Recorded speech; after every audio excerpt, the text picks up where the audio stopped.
বিসমিল্লাহির রহমানির রহিম। আসসালামু আলাইকুম সম্মানিত বিনিয়োগকারী ভাই বোনেরা। আশা করি ভালো আছেন। আম বরাবরের মতন আজকেও একটা নতুন ভিডিও নিয়ে হাজির হচ্ছি। প্রথমে আমরা ডিএসসির ইনডেক্স নিয়ে আলোচনা করব। সো ডিএসসি ইনডেক্স আ আ আপনাদের যেটা বলছিলাম বরাবর একটা আ এখানে একটা সাপোর্ট পাচ্ছে। যারা ফিবো ফলো করেন, ফিবোনাচি যারা ফলো করেন, দেখেন এটা 61.8% একটা সাপোর্ট আর এখানেও একটা রেজিস্ট্যান্স আছে। সাপোর্ট আছে, সরি, এটা একটা সাপোর্ট। তো এই সাপোর্টটাকে সে রেসপেক্ট করতেছে। যেহেতু দুইটা সাপোর্ট আছে, দুইটা সাপোর্টটাকে রেসপেক্ট করতেছে। একটা 61.8 আর একটা হলো নর্মাল একটা চার্টের যে ইয়ার। তো এখান থেকে আসলে মার্কেটটা ঘুরবে। তো এখন কখন ঘুরবে হয়তোবা দুই একদিন বা এই সপ্তাহ বা সামনে সপ্তাহ দুই একদিন একটু আম, এই ইয়ের মধ্যে একটা জোনের মধ্যে যাবে। যদি আমি একটা জোন আঁকাই, তো এখান থেকে এখানে একটা জোন আমি ধরি, এই জোনটা। তো মার্কেটটা আসলে এই জোনের মধ্যেই আম, দেখেন এখান থেকে উঠছে গেছে, এরকম হবে, এরকম হতে পারে, হয়ে তারপরে তারপরে সে একটা আপ ট্রেন্ডে যাবে। সো আপ ট্রেন্ডে প্রথম টার্গেট হবে এইটা। এইটা হলো প্রথম টার্গেট। এই টার্গেটটা যদি ফুলফিল করে তাহলে এই টার্গেট। তো হয়তো এখান থেকে একটু পড়তে পারে, পরে আবার আবার উঠবে। তো মোটামুটি ডিএসসি এইরকমই, যতটুকু যা বললাম এইরকম হতে পারে, যেটা আমার প্রিডিকশন। সাথে কিছু শেয়ার নিয়ে আলোচনা করি। আহ, যে শেয়ারগুলো ফান্ডামেন্টালি ভালো এবং বটম লেভেলে আছে, আহ, যেটা বলছিলাম। তো প্রথম যে শেয়ারটা সেটা নিয়ে আলোচনা করবো, সেটা হচ্ছে অগ্নি। তো অগ্নি দেখেন গত এক বছরের মতনই একটা ডাউন ট্রেন্ড কমপ্লিট করে অ্যাকুমুলেশন জোন ইয়ে করতেছে। যে শেয়ারটা অ্যাকুমুলেশন জোন একটা লম্বা টাইম ধরে হয়, সেইটা যখন আপ ট্রেন্ডে যাবে, আম, আশা করতেছে এটা একটা বড় একটা আপ ট্রেন্ডে যাবে। তো 34 36 বা এই থেকে বা আগের যে এইটা। তো প্রথমে এটাকে 30 টাকাকে পার করতে হবে। তো 30 টাকা মানে এই দেখেন 30 টাকা ব্রেকআউট হয়েছিল, বাট মার্কেট এই যে এখানে একটা ব্রেকআউট দিয়েছিল, বাট এটা ফলস ব্রেকআউট হয়ে গেছে। মার্কেট ইন্ডেক্স পড়ার কারণে এই শেয়ারটাও পড়ে গেছে। তো এখান থেকে সে আবার একটা আপ ট্রেন্ডে যাওয়ার চান্স আছে। তো এই শেয়ারটাও দেখুন, এই শেয়ারটা হচ্ছে আহ, যদি কোনো কারণে যদি 2280 নিচে যায়, তাহলে এটাকে স্টপ লস দিয়ে বের হতে হবে।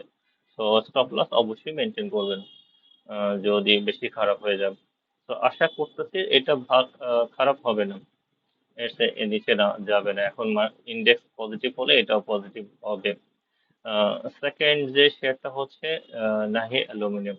তো নাহি অ্যালুমিনিয়াম দেখেন এইটা একটা এর একটা স্ট্রং সাপোর্ট জোন। দেখেন বারবার এখানে একটা সাপোর্ট জোন, এখানে সাপোর্ট ইয়ে করছে, এখানে করছে, রেসপেক্ট করছে, এখানেও মোটামুটি রেসপেক্ট করছে, এখানেও রেসপেক্ট। আশা করতেছে এখান থেকে সে একটা আপ ট্রেন্ডে যাবে। আর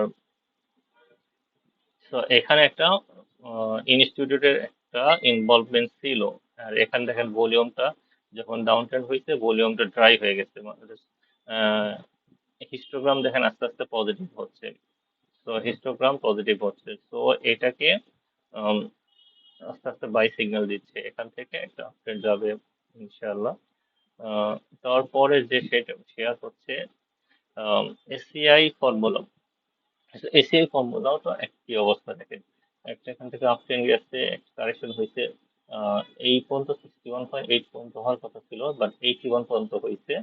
তো এটা ডিপ কারেকশন বলে। এখান থেকে সে আস্তে আস্তে আবার একটা আপ ট্রেন্ডে যাওয়ার চেষ্টা করতেছে। এটা যেহেতু ফান্ডামেন্টাল ভালো, এটাও এখান থেকে ভালো হবে আশা করতেছি। দেখেন এমএসসিডিও positive, histogram positive, RSI also positive. মানে বিলো 30-তে এসে। ওভারসোল্ড হয়ে এখন আস্তে আস্তে সে ইয়ে করতেছে। আরএসআই, এটা যদি বলি, এটা একটা ব্রেকআউট হয়ে গেছে। আরএসআই ব্রেকআউট, এখানকার চ্যানেলটাও ব্রেকআউট হওয়ার মতন একটা অবস্থানে আছে। চ্যানেলটা ব্রেকআউট, এটা এটা এটা হয়ে যাবে। তো আস্তে আস্তে স্মার্ট মানি এখানে ইয়ে হবে। তো আর একটা যে শেয়ারটা, এটা হলো ফার্মাসিউটিক্যাল। তো আমি যে কোনো শেয়ারগুলো সিলেক্ট করতেছে এক একটা এক এক সেক্টর থেকে। তো ফার্মাসিউটিক্যালের মধ্যে যেগুলো একটু কম দামে আছে তার মধ্যে এই শেয়ারটা আমার পছন্দের শেয়ার, শিল্প ফার্মা।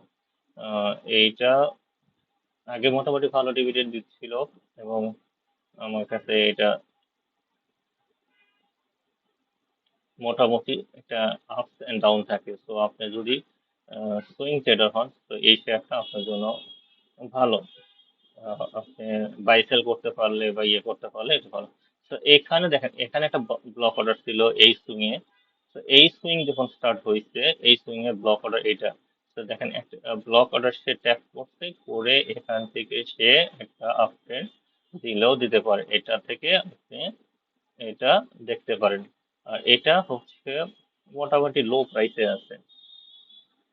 এর যে লো, সেই লো প্রাইসে আমরা যদি উইকলি বা মান্থলি বেসিস মান্থলি দেখি,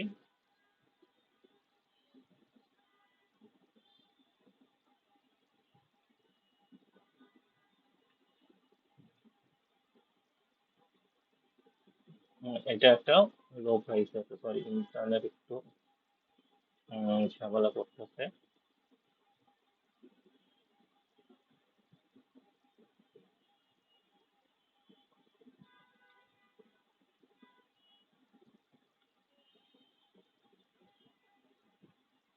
হুম, দেখেন, এটা লাইফ টাইমে একটা লোতে আছে, লাইফ টাইমের লোতে আছে। তো এখানে যারা এই লেভেলে বাই করছে, স্মার্ট মানি ইনস্টিটিউট যারা আছে, যারা এটা শেয়ারটাতে রিপ্লেসমেন্ট পাইছিল বা ইয়ে পাইছিল, সবাই কিন্তু ধরে এই শেয়ারটাতে, সবাই ধরে এখন এই লেভেল আছে। তো এইটা অবশ্যই তার আগের পজিশন, এই পজিশন 23 টাকা যাবে, তারপরে হয়তো এই পজিশনে যাবে। তো এই শেয়ারটাও একটু লং টার্মের জন্য যদি ইনভেস্ট করা যায় এবং বাই সেল করা যায়, এইটাও একটা ভালো প্রফিট দিবে। তো শিল্প ফার্মাটা দেখতে পারেন। তো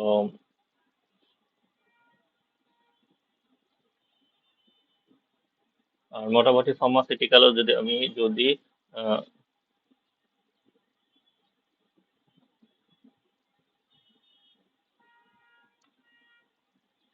ফার্মাসিউটিক্যালে মোটামুটি এদের হচ্ছে এখন ইয়ে ভালো, সেক্টরাল ভলিউম ভালো, ইয়ে ভালো।